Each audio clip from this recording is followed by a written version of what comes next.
اے ابراہیم تم میرے گھر کو پاک رکھو، پاک کرو نہیں، وہ چیز کی جاتی ہے جو پہلے سے نجس ہو۔ اللہ قرآن میں کہتا حرم رہتے اور میرے گھر کو بناؤ اور میرے گھر کو پاک رکھو۔ اچھا کیا جناب ابراہیم کو گھر کو خلیل خدا تھے،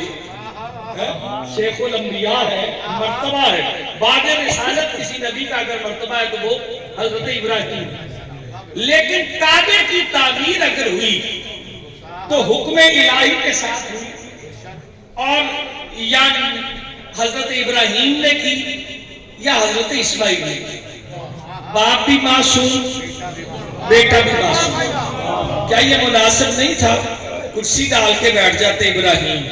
اور دو چار مزدور بلا لیتے اور کعبے کی تعمیر کروا لیتے؟ کہا نہیں، یہ قانون بنا رہا ہوں کہ کعبے کی بیت کی تعمیر غیر معصوم نہیں کر سکتا، تو اہل بیت میں کوئی غیر معصوم کیسے آ سکتا؟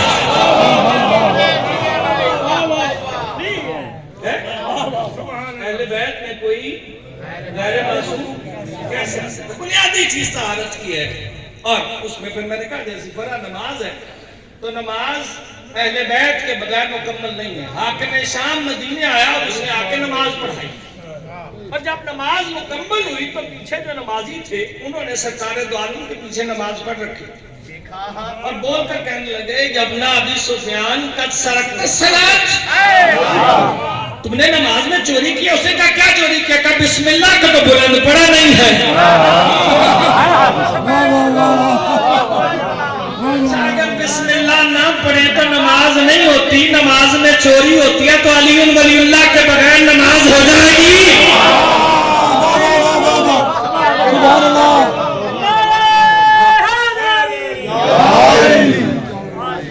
لہذا صاحبان گرامی زندگی محمد و آل محمد کی محبت پر گزرے، سرمایہ آخرت ہے، وقت نہیں ہے میرے پاس کہ میں مزید تفصیل میں جاتا، تو لہذا زندگی محبت اہل بیت پر گزرے، اگر اہل بیت کی محبت پر زندگی گزرے گی تو پھر دامن قرآن بھی ہاتھ میں رہے گا۔ بس صاحبان گرامی سمیٹ دی مجلس ہے سنت سید سجاد، اور آنسو ہیں حسرت سید سجاد، اتنا روئے سید سجاد، اتنا روئے سید سجاد، امام سے کفر کی بھی رات رونے اللہ کہ امام خون کے آنسو ہوتے تھے۔ خدا آپ کی آوازوں پر رحمت، مولا آپ کو کوئی غم نہ دے سوائے غم حسین کی۔ آج بھی جو جنت البقیع کی زیارت کر چکے ہیں انہیں پتا ہے، آپ نجف چلے جائیں تو دور سے امیر المومنین کا روزہ، مشہد چلے جائیں تو امام رضا کا روزہ نظر آتا ہے، کربلا چلے جائیں تو بین الحرمین میں حضرت عباس اور امام حسین کا روزہ نظر آتا ہے دور سے، لیکن اگر مدینہ چلے جائیں آج بھی اپنی دادی کے ساتھ سید سجاد کا روزہ نظر آتا ہے۔ اللہ خدا آپ کی آوازوں پر رحمت نازل کرے۔ شام کا وقت ہے، وہ سید سجاد جس نے عصر کے فجر کے وقت اذان علی اکبر کے وقت اپنے بھرے ہوئے گھر کو آباد دیکھا، علی اکبر بھی ہے، اون محمد بھی ہے، قاسم بھی ہے، اپنے بابا کو بھی دیکھا، زہیر اور حبیب اور سعید کو بھی دیکھا، لیکن جب غش سے آفاقہ ہوا ہے نا اور امام نے کاندھا ہلایا سید سجاد اور اپنے بابا کو سید سجاد نہ پہچان سکے، اس لیے کہ امامہ کھل کے گلے میں آ چکا ہے، حسین زخموں سے چور چور، اور امام محمد باقر گریا کرتے تھے اور اپنی انگشتری کو دیکھا کرتے تھے۔ پوچھنے والے نے پوچھا مولا آپ انگشتری کو دیکھتے ہیں اور گریا کرتے ہیں؟ کہا میرے باپ دادا کے جسم پر اتنی جگہ بھی موجود نہیں تھی جہاں زخم نہ ہو۔ تو جس کے سامنے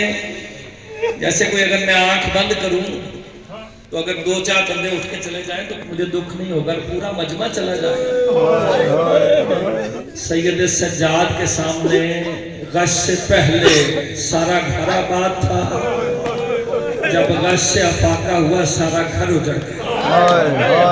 خدا آپ کی آوازوں پر رحمت نازل کرے، مولا آپ کو کوئی غم نہ دے سوائے غم حسین کے۔ عزاداروں، روایات یہ کہتی ہیں کہ جب بھی پانی سامنے آتا تھا سید سے امام کہتے تھے کیفا اشربو وقد قتلا بیجا،